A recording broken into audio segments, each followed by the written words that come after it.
Good afternoon and welcome to the relaunch of D.W. Storer's thought-provoking, semi-autobiographical cult classic, The Key of the Storm, coming to you live from the Stage Door Hotel in Dartford, Kent. My name is James Salter and I'm one of the directors from Pleasant Publishing. Earlier this year, we agreed terms with Darren to re-release the first instalment from his Through the Mirror Darkly trilogy under our newly formed imprint, Lupine Press. My role in this eagerly awaited occasion is very much a minor one. Once my introductions are over, I will hand you over to DW, who will tell you what inspired him to revise an already much-loved book, let you know how his version differs to the original, and if sufficiently encouraged, you might even be treated to a reading or two. I will then return to facilitate a question and answer session. Darren assures me he's prepared to tackle anything within reason, so don't be shy in coming forward. We aim to close proceedings by about 5:30, and I'm hoping to persuade Darren to stay here amongst the ghosts of show business past that adorn the walls of this historical venue to enjoy at least one drink in the company of his readers. Before I go any further, I should mention there are no fire drills scheduled for today. If the alarm is raised, as is quite possible given Darren's fondness for cigarettes, pipes and flames, waste no time in asking him to sign your copy of the key before evacuating the building without further ado. It's probably also a good time to point out that our refund policy exempts us from liability for fire or smoke damage to books purchased within 500 yards of Darren's Storer. And stick near the fire exits and I think you'll be fine. In theory, this is about as easy as comparing an event ever gets. I don't have an awful lot to do, and Darren is a reliably engaging speaker and conversationalist. Yet, as is so often the case with anything to do with Darren Storer, things are never quite as simple as they first appear. My challenge, ladies and gentlemen, is a considerable one. How do you briefly summarize the methods and motivations of an author whose output is as vast as it is varied, and as original as it is darkly comforting? I doubt that it is possible to do so without doing Darren a disservice, but I will do my best, and I will leave the labelling to you lot. D.W. Storer is the sum of many creative parts. Among other notable things, he is a renowned author and poet, organic philosopher, classical historian, teacher and psychic explorer, researcher, a prominent spokesman of the occult, prolific smoker, and one of the last of the true English eccentrics. Originally from Mitcham on the Surrey borders, and now an adopted son of County Kent, he was born with one eye open on a rainy and foggy Wednesday afternoon on the 19th of October 1966. He did well enough at school but shunned its rigid conventions in favour of a career in the carpet trade before being forced to retire in 2004. He has been seeing ghosts, spirits and visions for as long as he can remember and started to explore the esoteric world from the age of 13 years. It is a pursuit that has dominated his life, including a period in the mid-1990s in which he was a member of a London-based Crowleyanist and Luciferian circle. He's an insomniac who has an uneasy relationship with sleep, which is hardly surprising given that malevolent forces have been known to intrude upon his slumber. There is much about the modern world that this devoted husband and father of four finds unpalatable. He prefers conversation to smartphones, enjoys classical music much more than the X Factor, and would rather write than watch reality television. It may be impossible to pigeonhole him, but that doesn't really matter. What is very evident to anyone familiar with his work is that D.W. Storer is simply a very, very good writer. So when the opportunity to work alongside an established author of such talent, imagination and significance arose, it was far too good to pass up. Darren's arrival brought an unexpected dimension to our newly formed company. It also necessitated the creation of Lupine Press to provide a suitable home for the worlds he creates and inhabits, the disturbing characters scattered within, and the clever devices he employs to draw us to both the fallibilities and vast potential. Ladies and gentlemen, the moment is nigh. Please give a warm welcome to the one and only Darren Storer.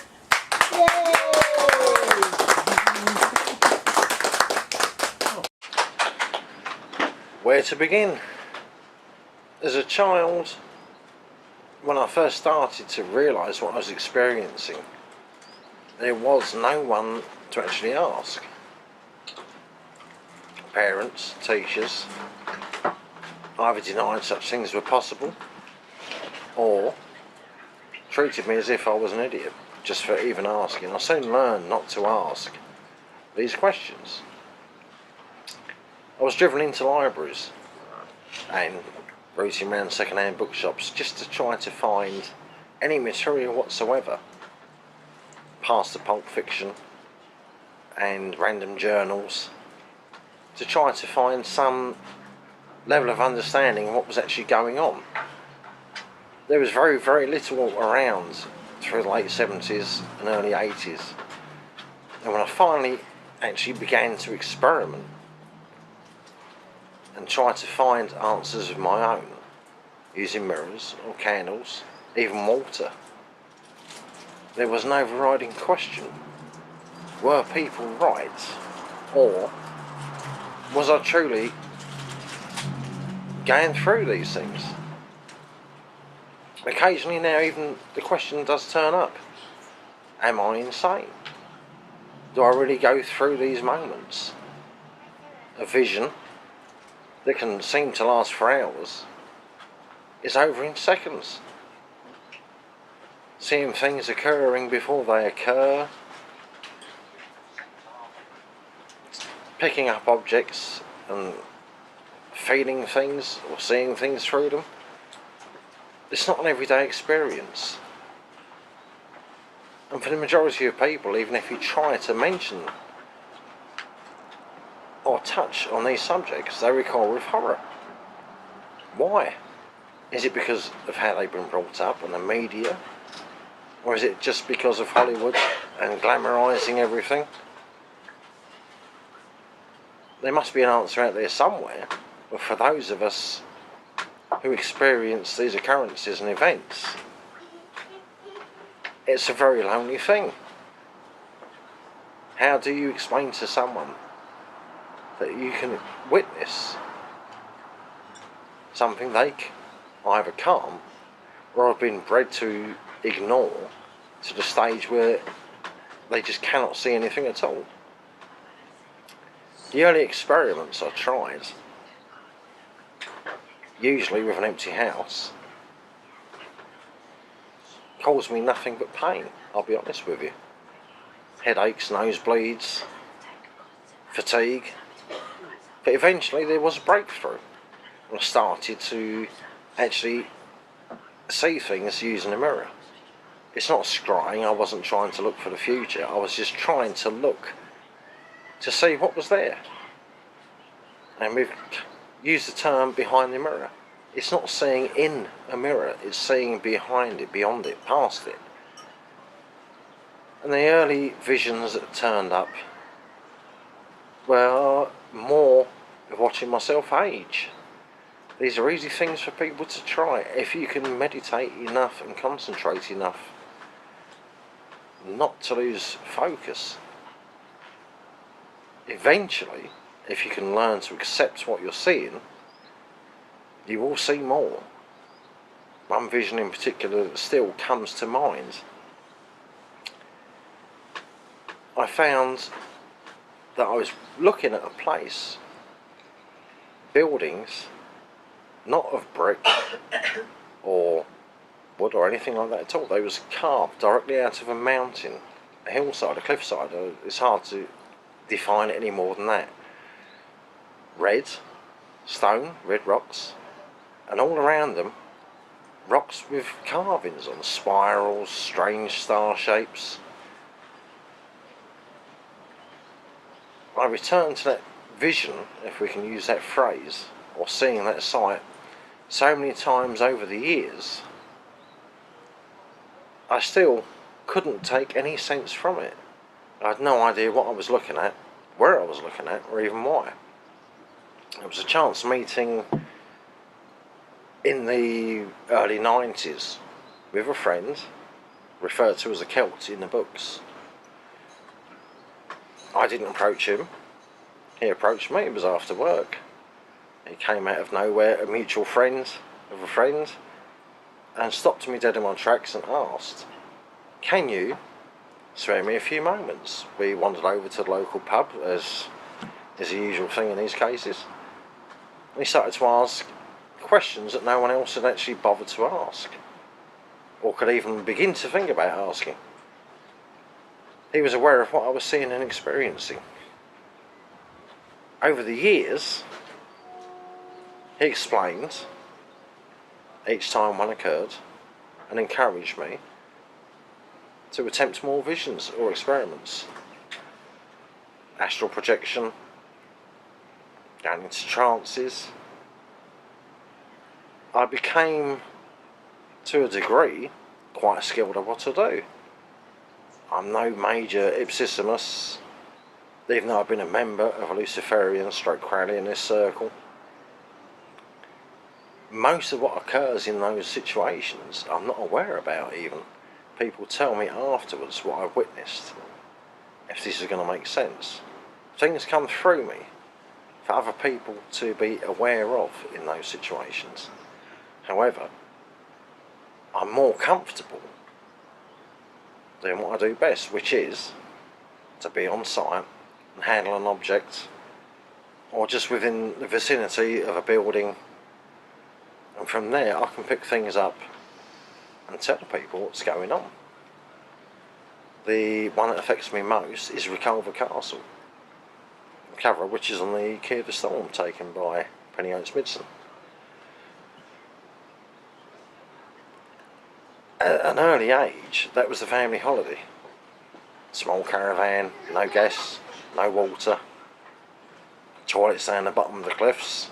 You can imagine the sort of thing at early 70s. There's the ruins of an old Norman stroke Saxon church there. Been rebuilt a couple of times during the 1800s, collapsed again. The seas gradually eaten away at the foundations. But as a child, I could not understand why the things I could see and hear there, the rest of the family couldn't. It turned out, after the years have passed as an adult, especially with the advent of computers and being able to find out information easier rather than rooting around libraries, which, let's be honest, can be hard enough to find anything in. The site itself was built on the bones of an old Celtic settlement. Pre-Christian, archaeological digs have discovered the bones of children there in mass graves, not buried as in plague victims or anything like that, or just mass deaths, but as actual sacrificial items. The marks on the bones have been examined, as you can imagine. It's a painful place for me. It's been the subject of quite a few paranormal investigations. You can look these things up on YouTube. Hopefully one day we'll head there and deal with it ourselves. But as a child I could hear the screams and see the shadows. I could see the shapes. To ask my mother, who was wanting to take us on holiday, no such thing. It doesn't exist, you're imagining it. Of course, I was very, very small, very young, 5, 6 years old. But how do you react when you know you're seeing something and being told, well, no, you can't? The reaction, as I said before, the majority of people, they reject it. There's no acceptance of it whatsoever. Yet it's still there now. It's a place I've been intending to go back to for many, many years. It's just really finding the time. What we're going to find there depends on how it reacts to my presence. But as a child I was absolutely certain it wanted me to stay within its boundaries. It's desanctified ground. What's there isn't particularly pleasant. People have recorded screams of children here on their investigations and so on. What really lies behind it all? Are they waiting to take more victims, or are they waiting for the actual place to fall into the sea and perhaps free what's trapped there? I have my own thoughts on that, and I would very happily see the place collapse into the sea. I think it would free up what's in there. Some disagree. at returning to the Celt. Over the years, when the discussions on things I was taught or had explained led me to join a circle based up in London, Luciferian stroke Crowleyist. It forms a big basis of this trilogy, the Key of the Storm being the first one. The actions that we took there in order to perform certain experiments, perhaps you might describe them as, the vast majority, since I was being used as a channeler and going into a trance while these things were occurring, had to be recorded and explained to me afterwards. At times I'd be apparently speaking in archaic German, not language I'm up on, never been taught it, sometimes even in fluent Latin. Why? Who can say what was coming through me? I left the circle after a period of 4 years. Towards the end of it, it became clear that what they promised to tell me and explain to me and help me further my own understanding of these matters wasn't going to happen. It ended up really in quite a disaster, which caused me a physical injury. From there, I've not returned to any circle whatsoever. I far preferred to experiment on my own. It may seem as if I've chosen a solitary life on that respect, but it is far safer in most cases, especially with what I actually do. Let's give a good example of the sort of thing we were experiencing and the conversations that are involved. I'm going to read you a small section from the book, The Key of the Storm. Chapter entitled 9 Waterfalls, based on a set of visions and the conversations that revolved around them after these events. So, oft reflected as a dream, is it me that I have seen?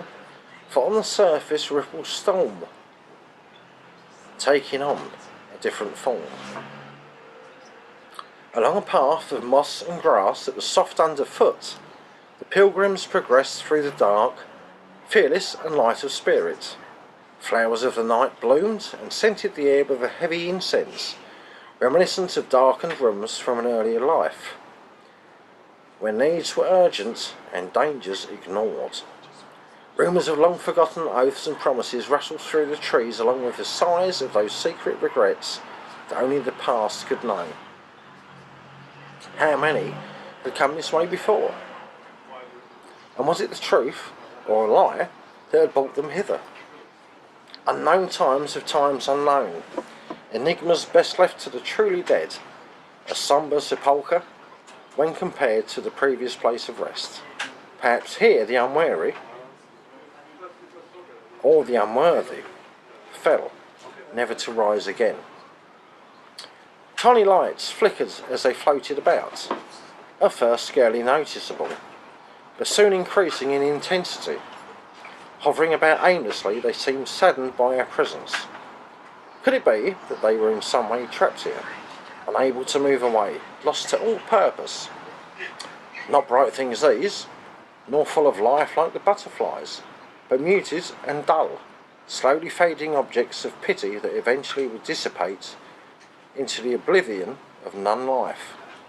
An explanation of this pallida mors was given by my mentor, grieving at such a sight. It was not a pleasant one.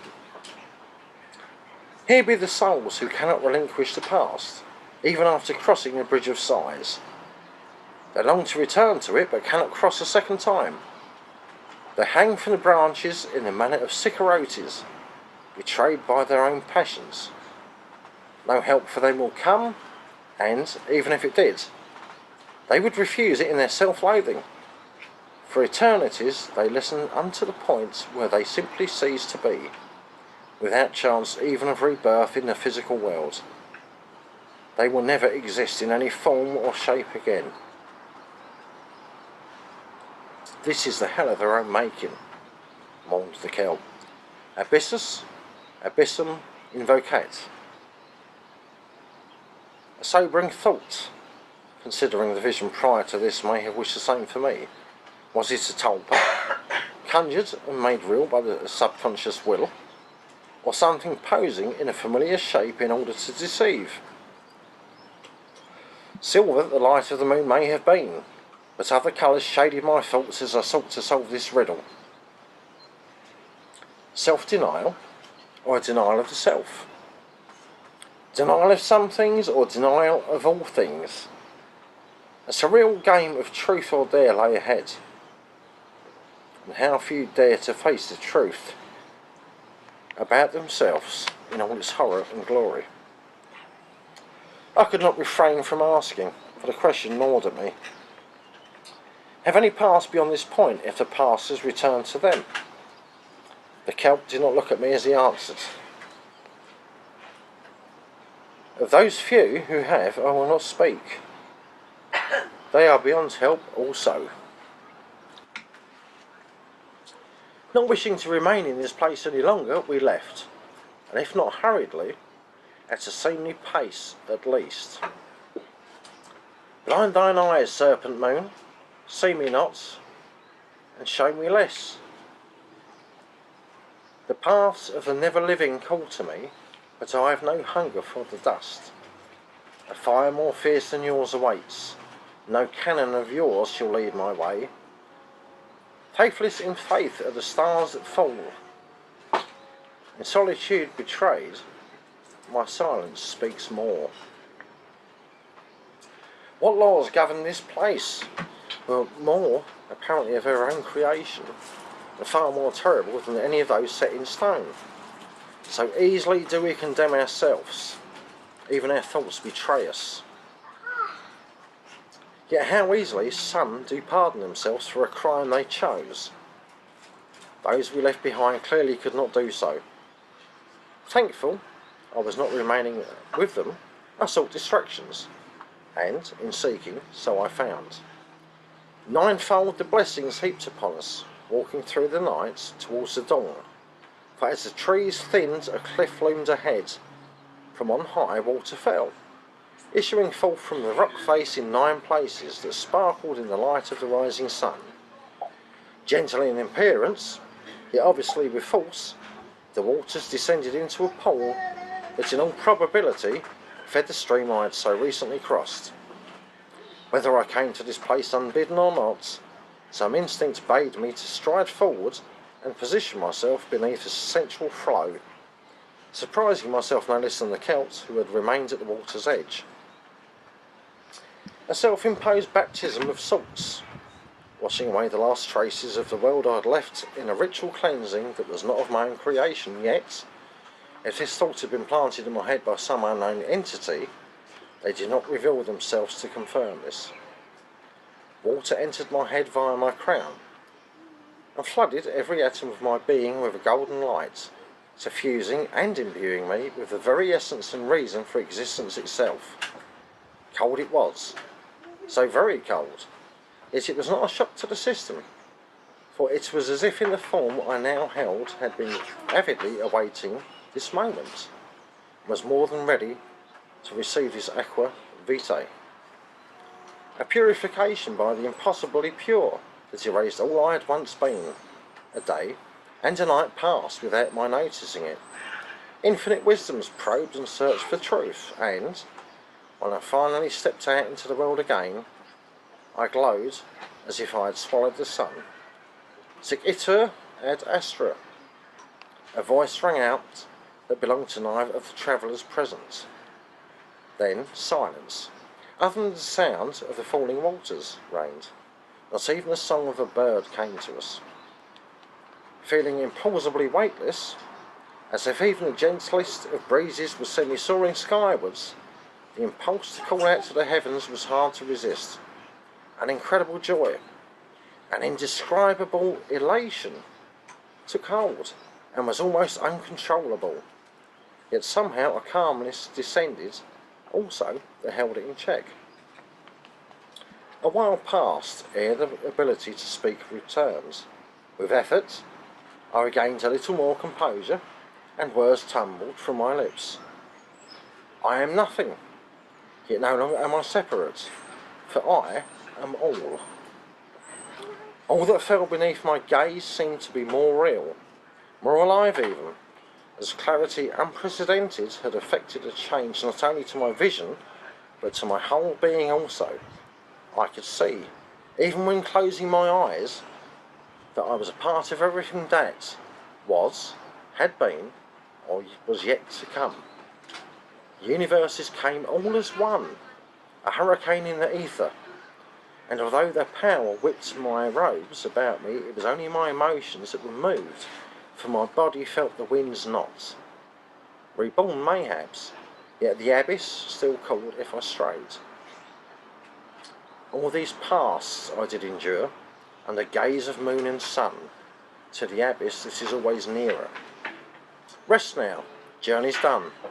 All those lives that once were me, lo, I hear their call. A small section, based on, oddly enough, an experience on the side of Box Hill in Surrey. The circle had arranged to meet. It was in the summer, terrace all around, but we left the beaten path up the side, wandered off into the trees and copse and so on that was all along the side. The river Mole flowed in sight below us, and from there I entered a trance within the circle. They recorded it. The lights that I've described in that chapter are what they tell me I was describing to them. Even so, I still sought out the Celts afterwards, armed with the information they'd given me, to try to discover what they really were. It comes down to the nature of sin. Do we sin intentionally? Do we sin unintentionally? What actually is a sin? Defining it as an act that dishonours ourselves and harms another intentionally. How many do we build up through our days, through our years, through our lives? What effect do they have on us when we shed this body and move on to the next? For some, the realisation of what they have done is clearly far beyond their capability to accept, and so they hang themselves, a gallows of their own making. Eventually, instead of seeking rebirth or moving on past the second death and towards the third, they hang, they decay and fade into nothing. Is this the hell described by so many, a hell of our own making? Or is it imposed by a higher will? If there is a higher will, what is that higher will?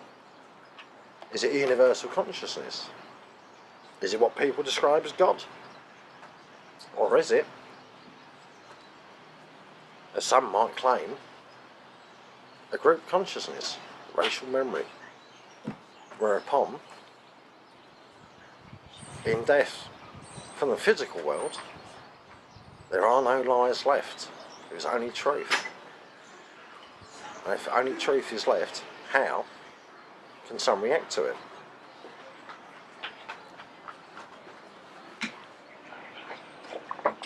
Thank you for that, Darren.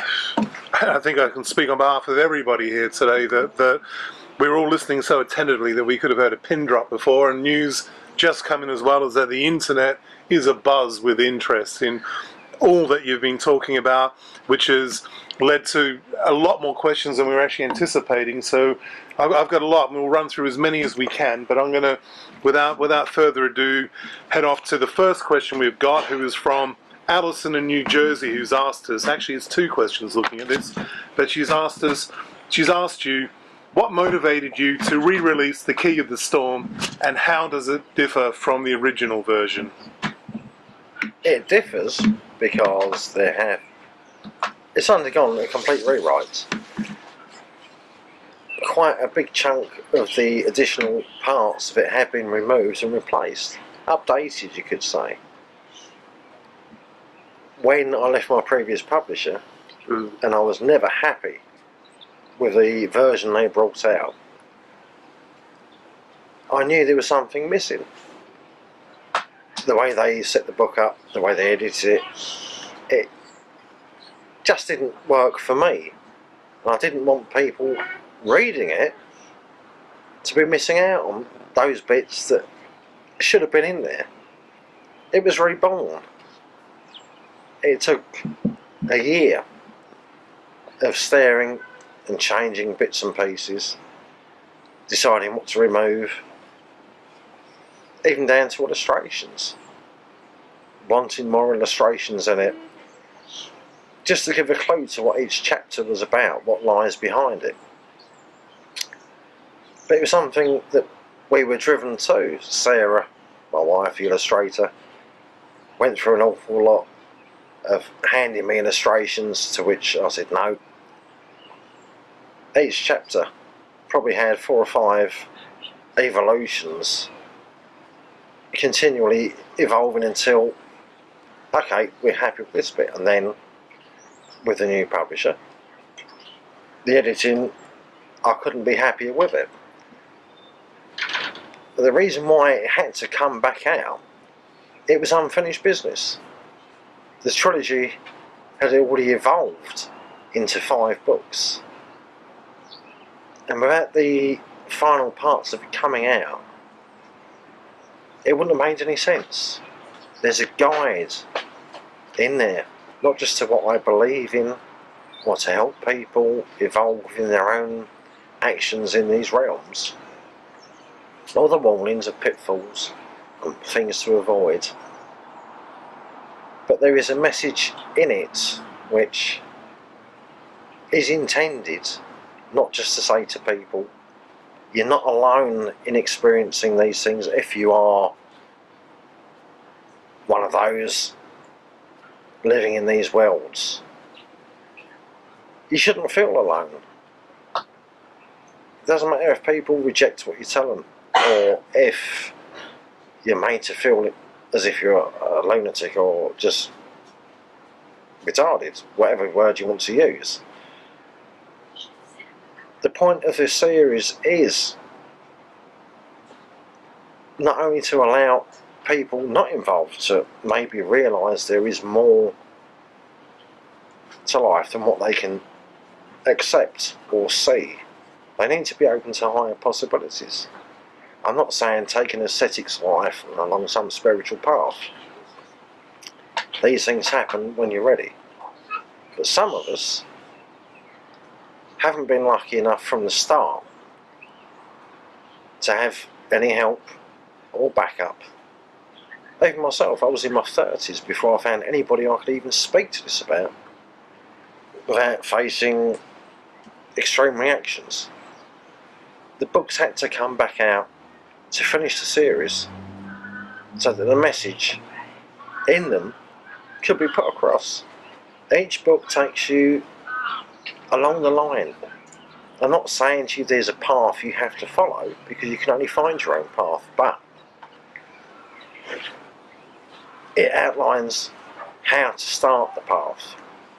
Once you've found it, it's going to branch off like a tree. Branches or roots, whichever way you look at it. If you're lucky enough to find someone else on the same path, even momentarily, embrace it. If it's going to be a solitary path, then that's how it's meant to be. But never allow anybody to tell you that you're not experiencing these things. The book itself, even the first one, will state how I was made to feel. From a child through teenage years, even in adulthood. You don't need to go through that, you're not alone. These are here, and will be all of them eventually, to tell you you're not.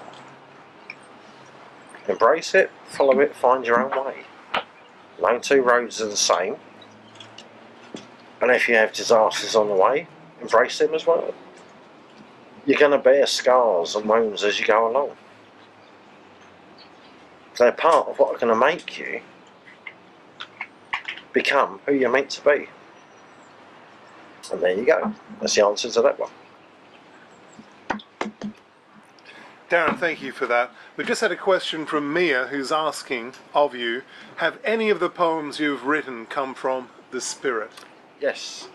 Quite often, sat writing and trying to decide which way to continue something, to explain the emotions or the events in a clearer way, the only way to describe it is a blackout or a whiteout. These poems appear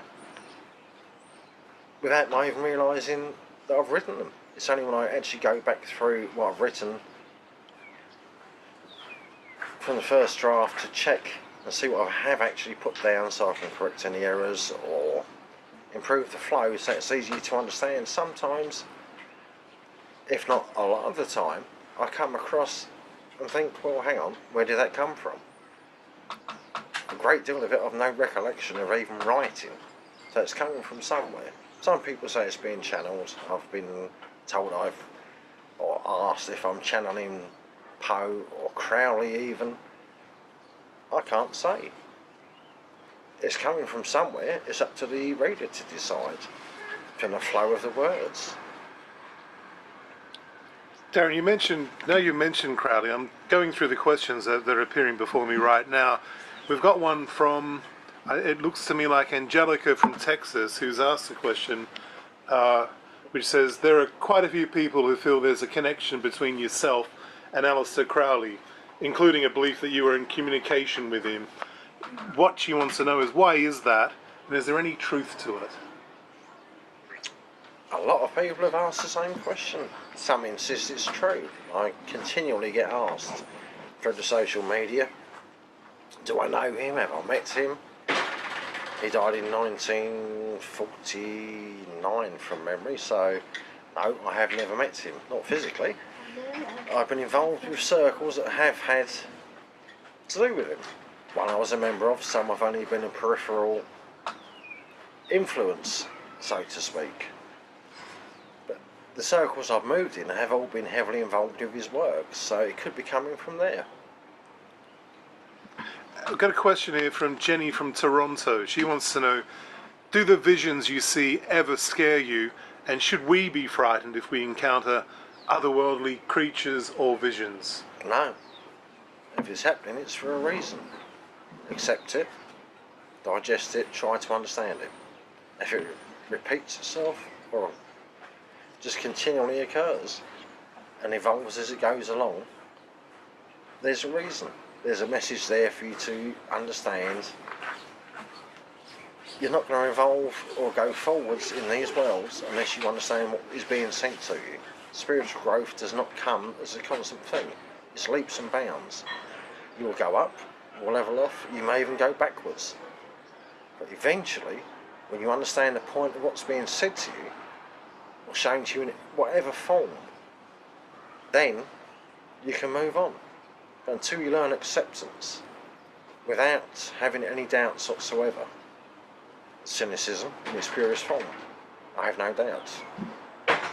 That's the only way you're going to actually move on. Thank you. Bringing it back to Through the Mirror Darkly for a moment, Aaron from Bedfordshire wants to know, what is the meaning of the towers? The two towers mentioned towards the end of the Key of the Storm represent the false hopes and the lies we tell ourselves in order to believe what we want to believe rather than what is actual truth.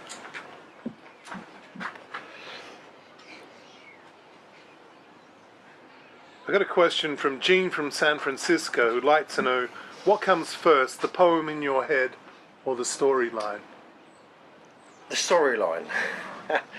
As we said earlier, the flow of writing that occurs eventually leads to a poem.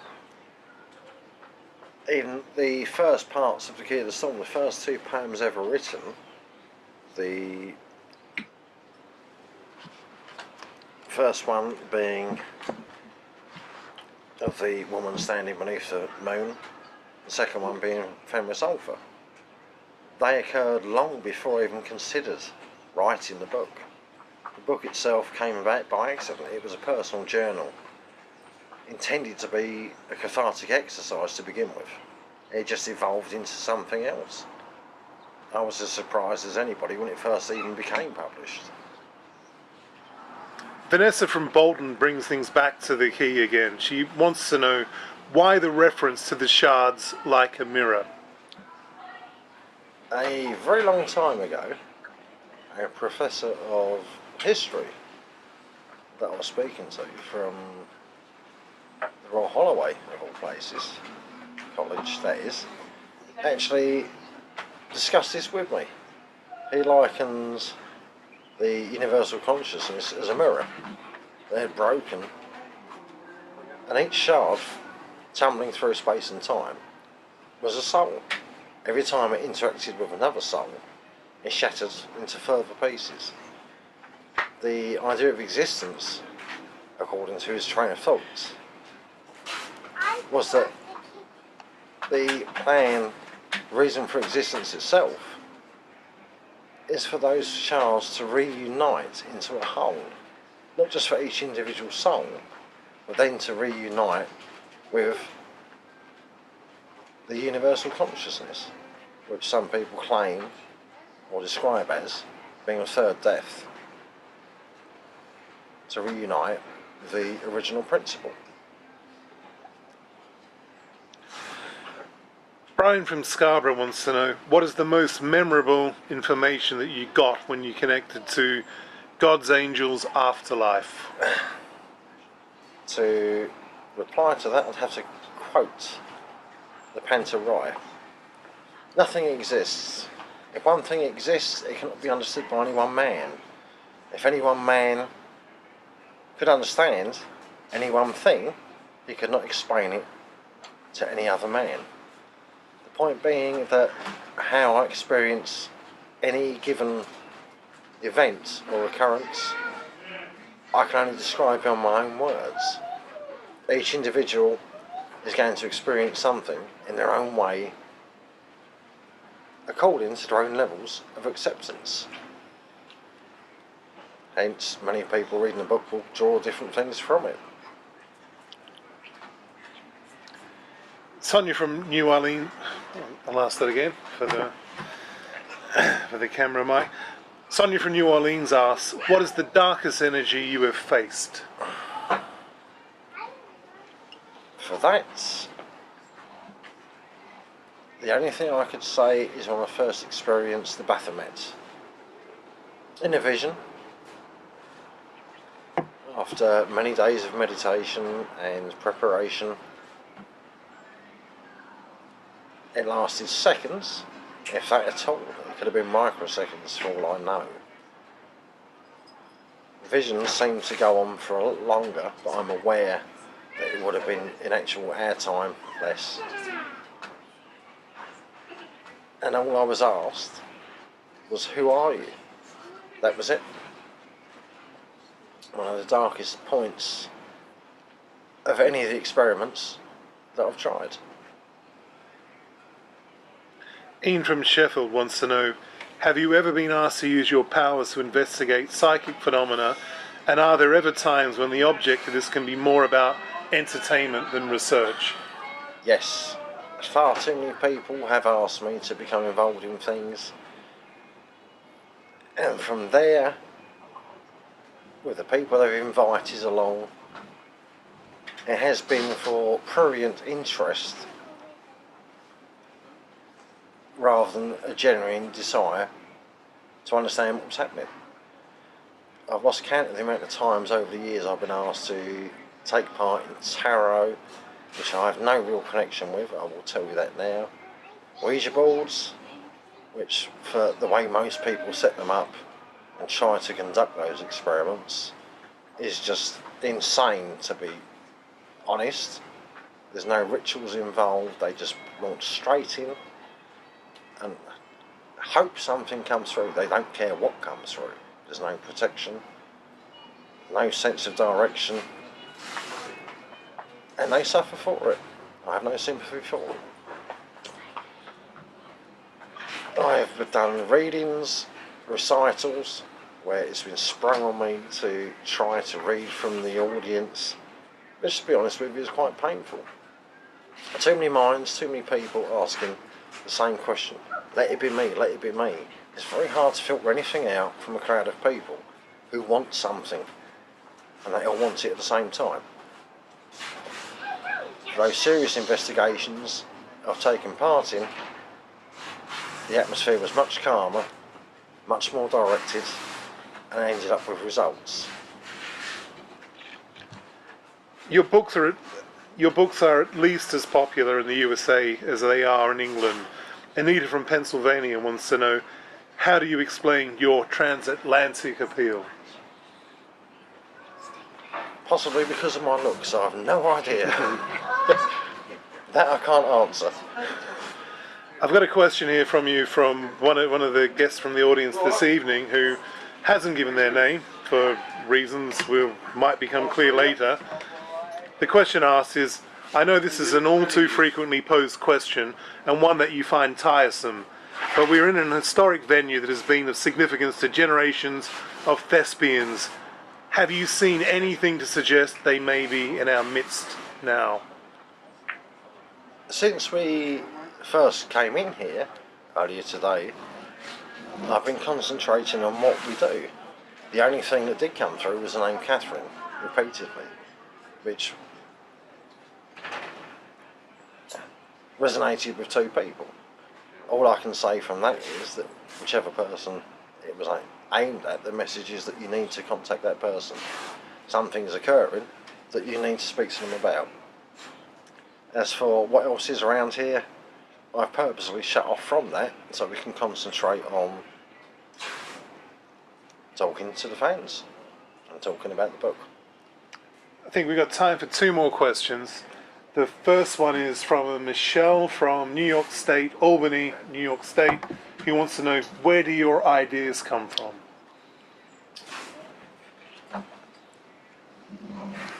From deep within myself. They're based on experiences, from conversations I've had about those experiences, and the end results of those experiments that took place. And I think the very last question, which is perhaps a bit of a recurring theme, a little bit like the Crowley question someone posed earlier, is, are you influenced by Edgar Allan Poe?